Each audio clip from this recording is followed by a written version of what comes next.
You have a new job title. Congratulations. You also still have your old job title. And your team is half the size it was last week. And you're being told the business model is shifting to meet the demands of the market. And you're starting to worry. Disruption is a fickle beast. On the one hand, it is destabilizing and pretty stressful. But on the other hand, it can create opportunities as business models evolve in response. This is exactly what's happening in the agency world right this very second. And unfortunately, it's just one of those things where there will be winners and there will be losers. So if you're looking for tips on how to stay resilient and set yourself up to thrive within evolving agency operating models, keep listening.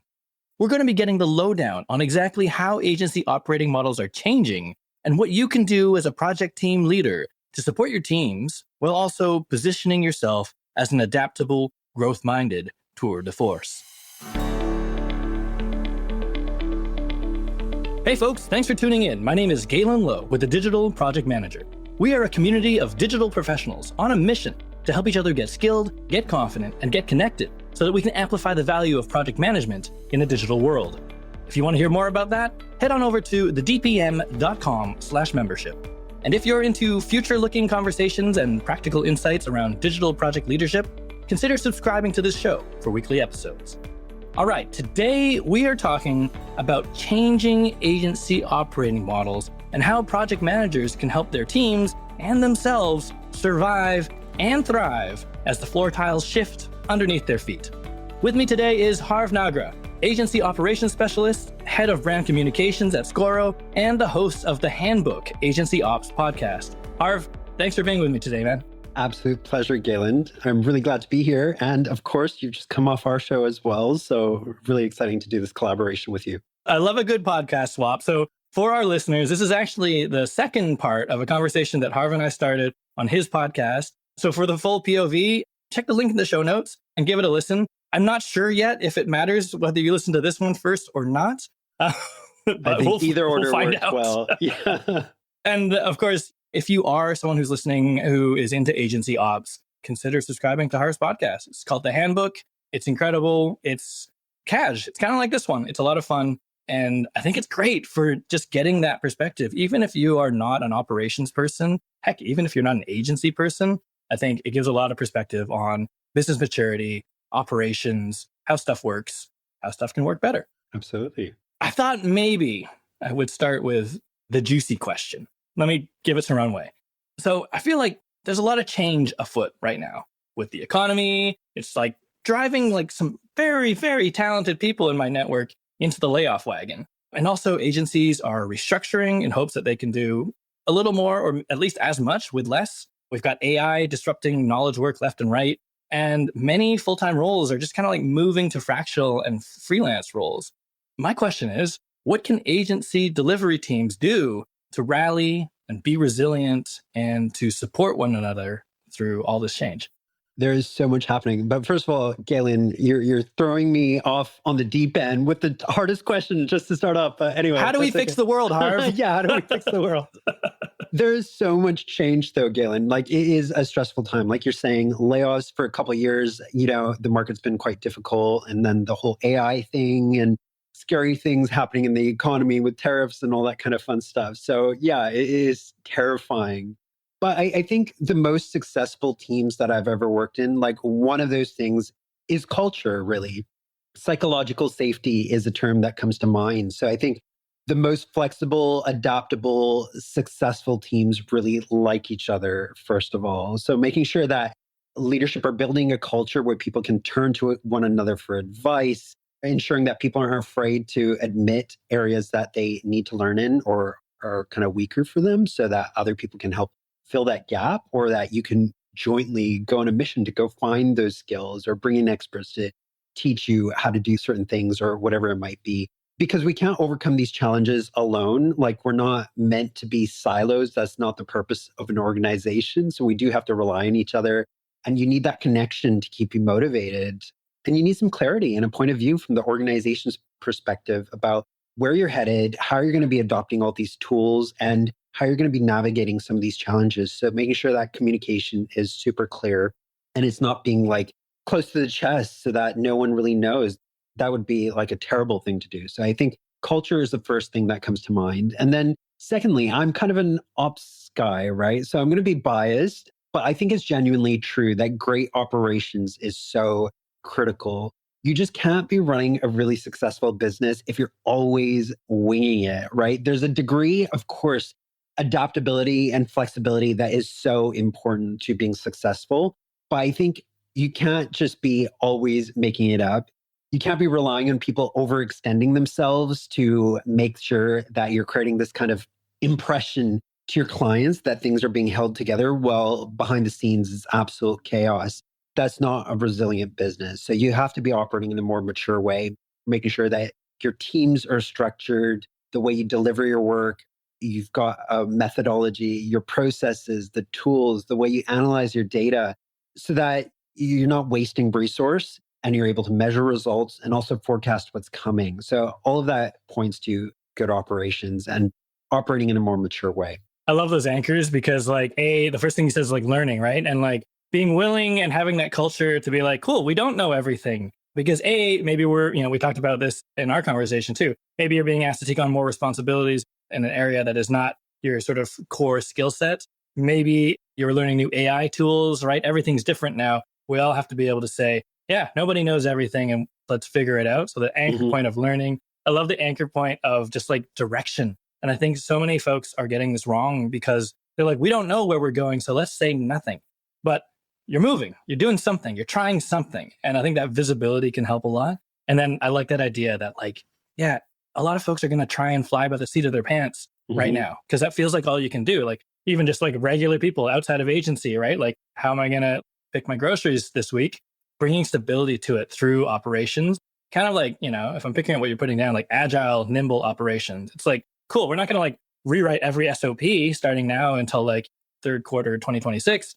Like, what can we do now to kind of anchor this, to put this on rails so that we are still delivering predictably, that we are documenting what is changing, and that we're not just pretending that everything's business as usual. We're like building a new machine. We're iterating on it. Absolutely.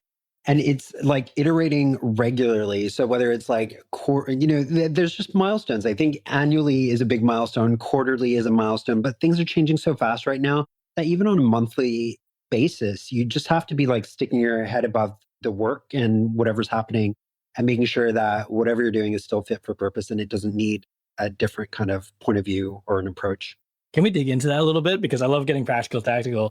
I know my listeners are going, cool, what does that meeting like? What does that monthly meeting look like where we're going to like revisit ops and ops changes? I think what I used to do is we used to have in my agency a monthly all hands. And it was, first of all, we had a really fun format. Like all hands can feel very corporate and dry. Agencies are fun places. And we decided that we were going to have fun with it. So there was a lot of music and video and stuff like that in it. So first of all, that was quite an engaging moment to get everyone really motivated about the mission. But there's a couple of things that I did during those all hands. One was operationally, I would look at the tools that we're using, our systems, and see if there's any changes that the product had come out with that we needed to share so that there was a new, easier, better way to do something.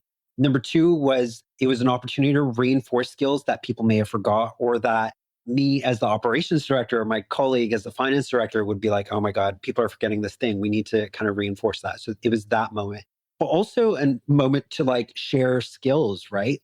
There's loads of new AI tools coming out on a monthly basis. So it'd be like working with the UX designer to say, hey, could you give a session to our team on how you're using these new kind of AI wireframing platforms to just kind of paint the picture. And I remember like when Firefly or whatever it was, Adobe came out with this kind of, you prompt it to delete something off a picture or whatever it was, or draw a box around it or something. I remember like, now that's like second nature to us in a matter of months. But like at some point it was like, holy crap, that used to take us ages to Photoshop that out. And now it's like you draw a circle around it and tell it to disappear, right? So taking those moments to kind of reinforce new skills, introduce new tools, but also look at the way you're working and see if it needs to pivot. But I think super important with that is not just to present it, but to go back to your handbook or whatever it is and document that so people can reference it afterwards. And it's not all based on memory from what happened in the all hands 2 months ago.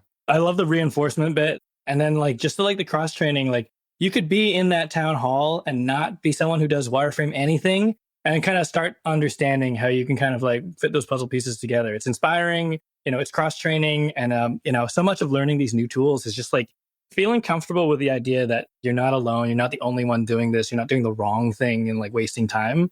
And then I love the kind of follow up, right? That's like, okay, cool. This is where we kind of like ask questions and correct and tilt.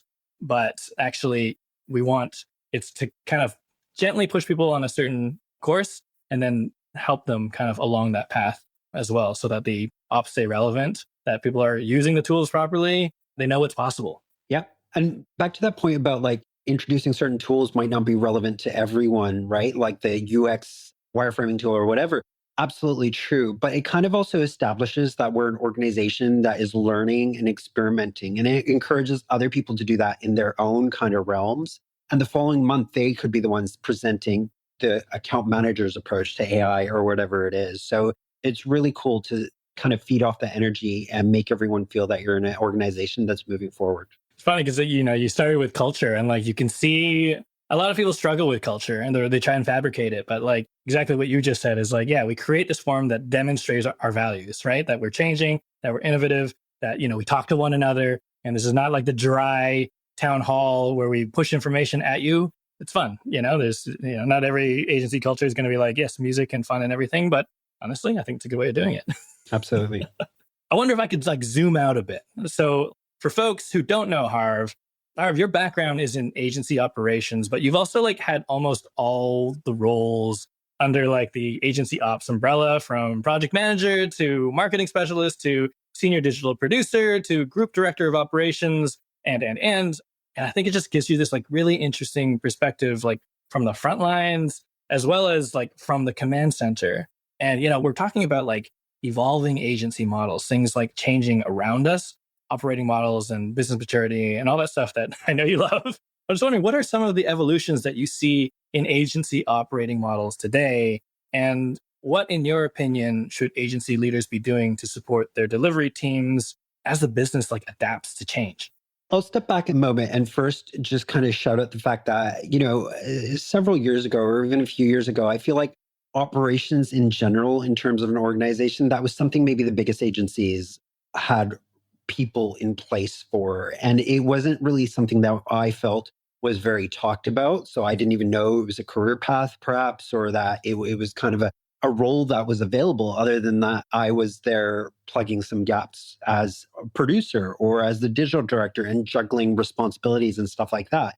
So that's the bigger picture change that I've seen, is operations being taken seriously and being talked about more, which is super important, I think, for all of us to be running smarter businesses or working in smarter businesses. And of course, I think, COVID ushered in the whole remote working, hybrid working thing. So a lot of change came with that. But I see a lot more experimentation, Galen, with like staffing models. And I'm sure you talk about this on your podcast quite often, is like beyond just freelancers, fractional support coming in, people bringing in outside experts, offshoring, nearshoring, having fully remote teams. And there's also these kind of new services. I can't call them new services anymore because they've been around for years now, but design as a service where you can just hire somebody for a set fee and they kind of, you send all your requirements to them and they go and execute and send it back to you. So there's a lot of change happening in that kind of regard. I think the challenge is probably around, well, a lot of things, but one of them I think is how this dilutes company culture. When you have all these kind of fractional or outside people coming in and constantly rotating, is what does that mean? There's already been a challenge with remote and hybrid teams and how that dilutes company culture. And not everyone has kind of fully understood how to tackle that and how to make sure that you're operating in this kind of remote first way and making sure that it's super inclusive and that you're ensuring that people have that same experience and opportunities when they're working from home or remotely. But figuring out how to onboard people and collaborate people with the right way when they're in these kind of fractional roles or coming in at odd moments, and making sure you're maintaining the kind of standards and the quality that you expect of yourself. So I think those are some of the challenges and some of the changes I've seen. No, that's a huge change. And we're seeing that in the community as well. A lot of folks in the project management world switching to freelance work because there's more opportunities available to them. There is this sort of shift in like, full-time employment versus fractional. And even if you aren't making that shift, then the team that you're working with might actually be made up of that. Like the design as a service thing, like I'm not too up on that. And it sounds like it would take a whole different sort of set of skills, different playbook, really, to be managing that, to be, having that, anyone who's done like a full waterfall style project, when you're trying to get like every requirement documented and detailed up front so that you can send it off and it doesn't change and you get the thing back the way you wanted it. It's almost like reaching back into that grab bag, right? Of like, okay, well, we need to be, like we need to bolster our documents requirements process because, we spent all these years getting a little more agile and going, hey, do you like this? Here's an MVP. Should we change it? And then suddenly your team, you're like, okay, well, I don't have my freelancer for the entire project, just for the first 3 weeks. It's all we could afford in the budget. We need to change the way we're working. And I love that notion that like, yeah, we kind of just need to go in eyes open, I guess, right? With the fact that remote work and remote first like is a thing that requires attention, that, our projects are going to run differently. And really swinging back to like the importance of ops, the importance of nimble ops so that this is also supported, not just like make it up as we go. Maybe we're making it up as we go, but we're also trying to make it more uniform, more predictable, more stable, and honestly better for the business. Totally. Back in the old days, like now it's like over 5 years ago, right? But like you could look over your shoulder at someone's screen or just talk to your peer next door and ask them how to do something. And it's not as possible. You have to message them on Slack or Teams or whatever it is, or jump on a huddle or call or schedule something. So that knowledge sharing is not as fluid. And those conversations, there's a hurdle because you're not constantly just able to talk out loud to somebody, right? You have to send that message. So I think that's where those kind of having that a bit of documentation and all of that stuff centrally where people can access it and they know the way the company and the organization, the projects are meant to run. So they have something to reference, but of course, encouraging that conversation to make sure people get the nuance from the people they need to speak to. I love that. If I'm sort of understanding that correctly, there's this sort of like ops layer that can help support in terms of like culture, values, ways of working, systems. And then there will also be the sort of like, cool, but also you're plugging into this team as a freelancer and, here's the, like, they have their own sort of team culture, ways of working, different project requirements, and they needed different things. So that's where you're going to get that as well. Absolutely. It's cool. I like that. We talked a bit about this in our conversation on your podcast, but I want to dig in a little bit because one thing that our community is seeing a lot of is just like this increase in like what I'm calling role blending, where like a role that was once a singular full-time position is now sort of expected to wear an additional hat to serve some changes to the business strategy. Do you see this as maybe a potential opportunity for like career growth? As in like, could this become a role transition? Or in your eyes, from an ops standpoint, would this more be like a cost savings measure that an agency project manager maybe just needs to like grin and bear it or just endure for a little while to keep their job? I thought it was interesting that this question, Galen, because when an organization is not very mature and they're kind of starting up or they've stayed in that kind of startup mode too long, there's a lot of blending of roles and there's no clear definition of roles and everyone's juggling 5 different things, right? You might be an account manager that has some HR responsibilities or kind of the MD is kind of a bit of operations and a bit of accounting and things like that. And you have to do a bit of everything. So it's also interesting that it's coming now also because of the economic pressures or downsizing or other kind of changes leading to that, not just because of the maturity of the organization. But I've seen this in the past, and I was in one of those organizations myself where I had to kind of step up and say, okay, well, that thing is broken. And due to my kind of what do I call it? Like my personality and lack of satisfaction with seeing something broken that's just causing endless frustration.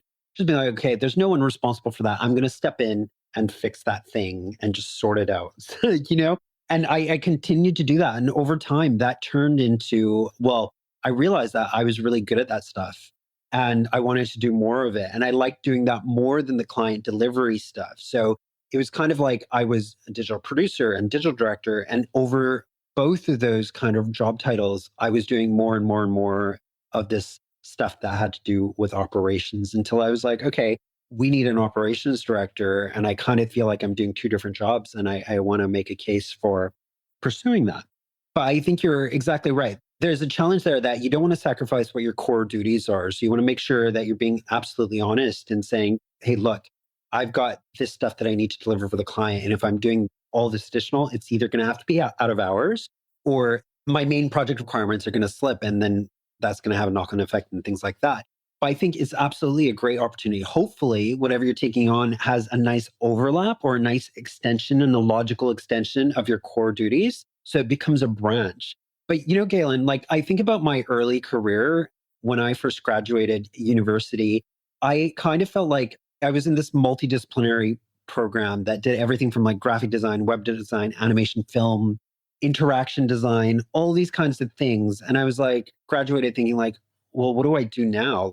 I'm not super good at any of them. I know how to do a bit of everything, right? And so I went and did a bit more digital marketing training, and that's kind of how I started my career.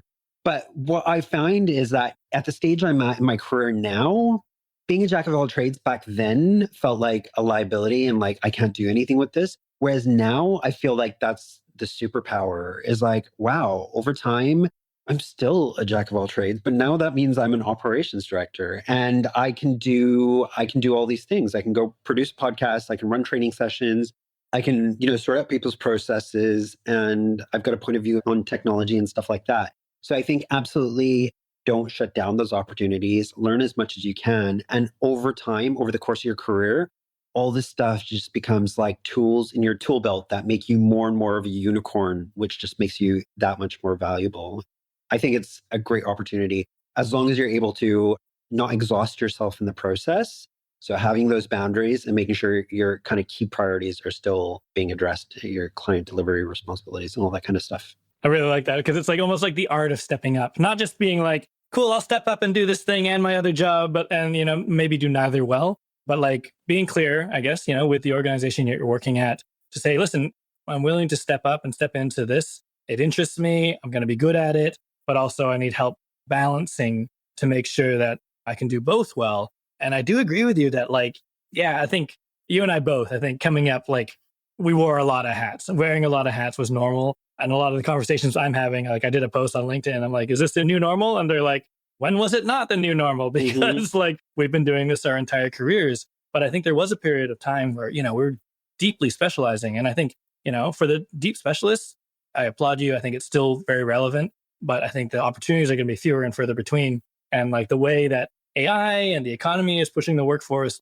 I do think like an opportunity to do more than one job in a balanced way can really open some doors. And to your point, you said like, you're like, listen, this role needs to be a permanent role. I want it. In other words, it wasn't just thrust upon you. You had agency in it. And it actually gave you a path to go, do I want to go back to being a producer or do I want to go to become an ops director? And it gave you that exposure without having to like jump ship. Like imagine just like taking on a full-time ops director role where, there wasn't any sort of like bridge in between. I think that'd be a lot trickier of a transition. Totally. I was just looking away for a moment because this reminded me of a book. I'm listening to an audiobook called Range, How Generalists Triumph in a Specialized World. So I'm only on the second chapter. So I'm not very far in, but I'm quite excited to read this book because it talks about exactly what we're talking about, having a lot of skills and experimenting. And it just makes you, well, in the long term, it makes you even more successful. So that's really interesting. I wanted to point out, like, Galen, if you don't mind, like a couple of examples of where I was taking on some of those responsibilities. One of those was as digital producer, like, again, working in an organization that wasn't super mature, didn't have a very good onboarding process or even like a tech onboarding process. So I remember freelancers coming in and being sat at an iMac that had literally like hundreds of files on the desktop. And I would just sit there being like a bit embarrassed, being like, oh my God, they're going to be like, where the hell? But not just freelancers, but full-timers. You know what I mean? It's just so terrible of an experience to have someone else's login name on what's meant to be your computer. So yes. I started volunteering to be like, you know what, let me sort that out. I'm going to reset these Macs before somebody starts. And then it was like, at some point, they all had like not enough RAM. So I upgraded like the fleet of computers and sorted out the getting fiber internet, right? And then at some point it was like, we've got multiple entities, office in Switzerland, France, and the UK, and we're not collaborating enough with these colleagues. So maybe a bit of show and tell. So back in the day, like set up kind of like an intranet for the organization so we could have like a central place to go share what we're working on, but also have a central place to document some of this stuff about ways of working and stuff like that. And, other examples are like, you might have to do a bit of marketing. I mean, social media marketing, which was kind of my least favorite thing to be added to my plate. And sometimes it was even shoved towards me as operations director. You have to plug in those gaps when there's nobody else doing it. Yeah. And it was like, oh my God, I do not want to do this social media strategy for the business. But yeah, anyway, there's certain things that you might enjoy and certain things that you kind of have to do for a little bit, but hopefully you can hand those over. But yeah, good opportunity. Sorry to go on that tangent. No, I think it's really good. I'm going to find sort of a link to that book Range, and I'll include it in the show notes because that sounds really interesting. And, I know a lot of our listeners are probably like, wow, Harv was like PMITHR finance marketing guy. But what's interesting, though, is that like, in a way, those were all projects. They were projects you took on, and that was almost the way you metered them. And I like the fact that you're like, sometimes you're going to have to do something that isn't fun, that you probably didn't want to do. I mean, even for something like social media marketing, though, are you like, yeah, I hate this, but I'm going to learn something? Or is it kind of like, I'm just going to do this, but as soon as I can get it off my plate? I'm rolling my eyes. That's like, that was, coming up with a content calendar was not my highlight. There was probably a point where I did enjoy it a little bit. I think you recognize your strengths, right? And from my background with like tech and like process and stuff like that, it was always the systems stuff and the training and the tech that got me really excited versus having to juggle like responsibilities for social media. No, I like the way you're looking at it because you're like, I'll do this for now, but this is not the one I'm keeping. This is the one I'm going to learn. It's going to be fun. And then as it gets less fun, I'm going to hand it off. But it's kind of your way of like getting exposure to things. Totally. And if there's any kind of like leaders, business leaders listening to this, I think it's also important to recognize that there's a little bit of this that you can encourage your team to do to grow their skills. But if you're trying to run a business where everyone's juggling multiple hats in areas that is not really their passion and their interest, like people are going to leave, right? So, and it's just not what you want to do is have a project manager being part-time, like a social media marketer and someone juggling HR and operations as a side job. It's not sustainable in the long run. So you want to try to make sure you've got internal facing roles and clear roles and responsibilities for people as well. I love that. And actually, while we're on the business maturity train, because I know it's a topic that you like to dig into, there's like the other side of the coin, I guess I'd say, right? So in some cases within this job market, in this economy, project managers are maybe finding themselves shifting into other organizations. And in some cases, and I'm saying this because I'm like, I know so many people in my network doing this right now, but in some cases, they are moving from a big organization to something that's smaller and younger and fundamentally just like less mature of an organization. To your point where you're like, you're used to really clean onboarding and then you get there and you're like, cool, I'm excited, but also my login is the last employee's name. Yeah. And you're like, ugh. We talked before about, sort of advocating, like, what project manager role could do. Yeah, I'd love your take on just like, what should someone in that situation be advocating for to make sure that they have what they need to like do their job well? Like, how can they spot gaps and then like escalate operational issues in a constructive way, right? Mm-hmm. They're like their first couple months on the job and they're like, everything's broken, everything sucks. Yeah. What is the right way to do it? I mean, that's a tricky situation to be in. And I don't know if there's a perfect answer to that. But like, the first thing I'd say is you're right. I do love talking about operational maturity and a business maturity models. So go look that up. It's something that I've talked about on my podcast and had webinars on and stuff like that. So I'm sure you'll find content with me talking about it. But these business maturity models tend to have 5 stages, right, Gillian? Like on one end, you're kind of in that make stuff up as you go stage where everyone's just flying by the seat of their pants. And it's not ideal. It can be fun if it's the first couple of years and you're like, everyone's just about winning business and stuff like that. But you don't want to get stuck in that. And sometimes businesses do. Like the MD, the CEO just doesn't have that business acumen or even the awareness that things should run better. And they're like 10, 11 years in and it's like still running like that. That's terrible. On the other end of the scale, like stage 5 is like super efficient, continuous improvement in place, and you're really, really innovating. But I think The most interesting thing is like stage 3. I kind of call this the stable era. You end up having like centralized, documented best practice, which helps you onboard people really efficiently and train people, and a place where people can go and reference how to do that thing. Not to say that it's super rigid and it's a tick box thing that you have to do this exact thing, but it's documented in the agency or the business has a point of view about this is best practice. Of course, now go use your intuition to adapt this to your project needs or your client needs and stuff like that, right? At this stage, you also have really good tools in place. And those tools, in my point of view, they tend to be deeply automated, is what you want to be looking for. So at those more mature stages, level 1 and level 2, you might be creating quotes in a spreadsheet. You might be creating project plans in Smartsheet. You might be time sheeting in like Harvest, and then trying to reconcile your budgets in spreadsheets and Google Sheets and stuff like that. And it's all a bit disjointed. Again, first couple of stages of business maturity, that's fine.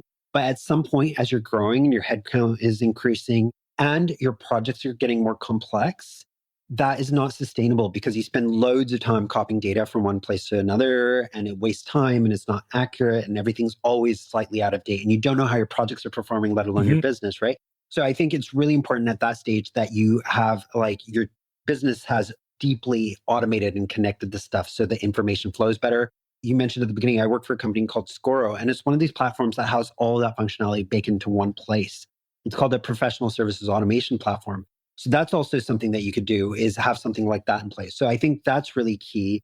But beyond this, I think, like I was alluding to a few minutes ago, it's not just delivery people. Your business should have internal facing roles, which is super important. So you have an operations director, you have a finance director, you have a resource manager and stuff like that. So there's people in place to create controls so that it's not just, and I've worked in places where it's basically everyone is external facing. And that's where everyone is juggling side jobs. And at some point you start pulling out your hair and be like, this is not going to work any longer.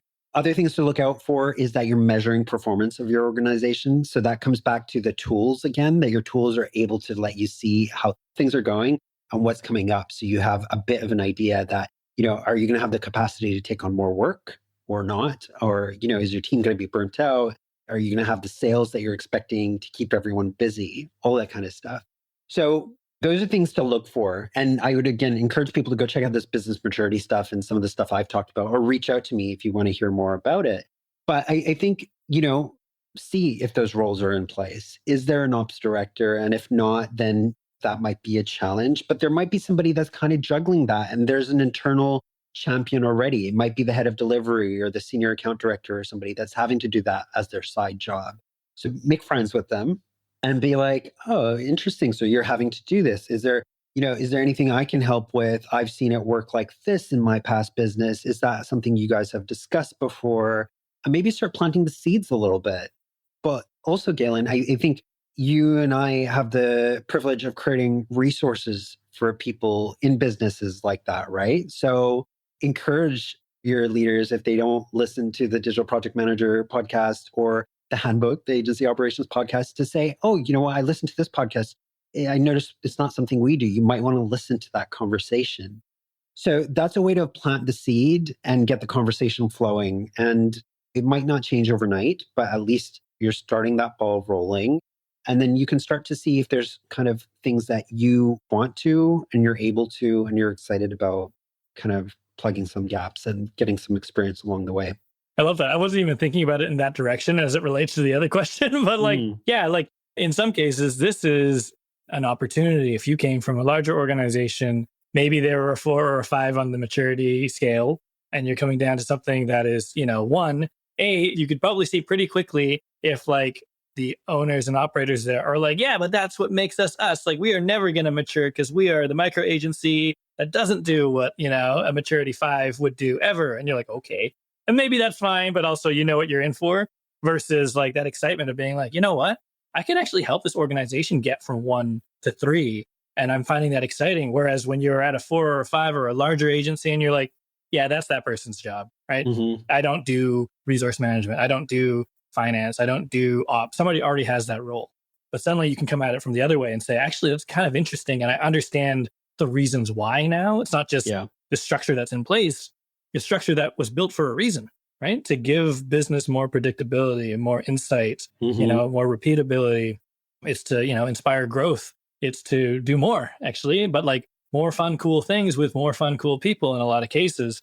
And, to actually kind of like be like, okay, well, actually, maybe there is a way I can explore and nestle my way into something that isn't just me, leaping into a new job because the job market is tough, could actually be quite a cool opportunity. Yeah, definitely. And I think there's so many resources out there. So find those communities like, DPM or the Handbook or whatever, and take that opportunity to be listening and learning stuff so that you can introduce things yourself. Or, like I said, plant the seeds and things like that. It is a really good career opportunity if you're interested in kind of, in kind of evolving your career in a really helpful way. Instead of like complaining about that thing, try and go fix it. Yeah. I like the Scoro thing too and the professional services automation thing because, in some ways, it's not new, but I think for a lot of agencies of a certain size or organizations of a certain size, it's kind of new. Do you know what I mean? Like they hadn't really thought about it. And I like that notion of being like, cool, like, hey, you should give this a listen just because just opening the aperture on, the art of the possible. It's like, yeah, like there's this thing I was listening to this podcast and yeah, it might be worth exploring because it might not have been a thing that occurred to an organization that is trying to get to level 4 or 5 maturity in the model. So, And on that specific point, like if people listening to this are agencies, we often don't think of ourselves as professional services businesses. Like you call yourself an agency or consultancy, not professional services business. So something that's called professional services automation, it's like, well, what the hell is that? Right? I've never heard of that. So yeah, it doesn't come naturally, but it's just important to know what's out there. And there's kind of separate tools. Then you can have automation baked in and do this kind of deep integration, native integrations. You can use APIs to build connections to things. You can use Zapier to build connections between apps and stuff like that. But then there's also tools that have that full workflow in a single place. And that's what a PSA is. But anyway, that was a bit of a tangent, but no, I like that because, like, I think, you're right. I think a lot of agencies, they use tons of tools. Like, we did a survey a year or so ago about how many tools each individual within an agency is using. And it's like, it's above 20. And people love them. That's the way they, have reliably been able to deliver. And they don't want it to go away. So they don't want some big, enormous software to come and take over all the things. They want a way for it to glue together so that, it's cohesive, that the data is accurate, that no one's copying, pasting anything. It's the dream. yeah, absolutely. I wonder if we can like look a bit into the future because, I know you're big on agency ops, operating models and structures. I'm just wondering, like, what predictions do you have for agencies in the coming year? Like, are the big agencies going to keep getting bigger and bulkier? Are the micro agencies going to get, I don't know, even more micro? Will every agency team member be a freelancer? And what can agencies do to prepare for the future that you see unfolding? Mm-hmm. We're starting with a really hard question and ending with a really hard question. Yes. So, I mean, it's so hard to say, Galen. Like, when we're recording this is just off the back of like the tariffs being introduced last week and the chaos and confusion that's causing, right? And I think initial instinct for anybody working in like an agency or something like that was we're service based, so we're safe. But ultimately, our clients are the brands and the products that pay for marketing and outsource projects and all that kind of stuff. So ultimately, it will have an impact on us. So there's just that whole kind of chaotic thing that we don't know what's happening. So there's just a degree of having to be flexible and roll with whatever comes. But I think that goes back to what I was saying is having to operate in a really smart, nimble way where you're not wasting resources and you're being super efficient, right? So if you're planning things in a way that you know that there's not going to be freelancers sitting there for half a day waiting for the projects, that is not a good way to run your business. And not having the visibility about whether you've got the capacity or you don't have the capacity to take on work and stuff like that. So making sure you're in that kind of state. And I'm probably stating a bit of the obvious here, but I think us relying on AI in more and more interesting and creative ways is going to be really exciting. I find myself month on month, just, spending more and more time, even on like ChatGPT is just, it's so interesting. The kind of ideation and kind of the results you can get just sitting with it for a while and kind of, and having that kind of conversation. So I think In terms of headcount growth, I wonder if that's going to stabilize and stay fairly consistent, but we're just going to become more kind of efficient and capable within the team sizes that we have, which is quite cool because then we can do more and charge more, but keep the same size headcounts. To prepare, I'd say, get your operating model right. Think about all those things, the people, the processes, the tools, the data that you're relying on to make sure all of that's in a good place. If you have any influence or, like I said, plant those seeds with your leadership team to make sure they're doing it.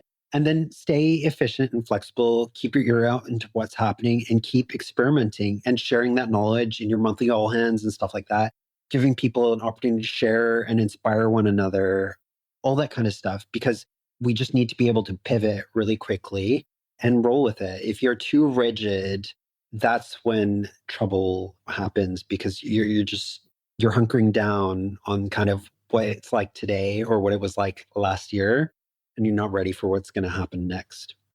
I totally agree. I think, so much of it is about agility. It becomes a bit more scientific now, right? Where we can't necessarily afford to not be as efficient as we can be. And that's going to take some effort. It's going to take some smart decisions. It's going to take smart planning. And it's going to be looking at the data as we go to see, where it's going. I know that makes it hard for long-term planning, but, that's the boat that our clients are in. That's the boat the whole world's in right now. Yeah, it's an opportunity to innovate, to adapt, and, to make our way through. Definitely. Awesome. Harv, thank you so much for spending the time with me today. I really enjoyed this conversation. Again, for folks listening, Harv and I have the first bit of this conversation on his podcast, The Handbook. I'll link it in the show notes below. And yeah, I think overall, what an interesting POV. Thank you again, Harv, so much for your insights. Looking forward to collaborating more soon. Absolute pleasure, Galen. Thanks so much for having me. All right, folks, there you have it. As always, if you'd like to join the conversation with over 1,000 like-minded project management champions, come join our collective. Head on over to thedpm.com/membership to learn more. And if you like what you heard today, please subscribe and stay in touch on thedigitalprojectmanager.com. Until next time, thanks for listening.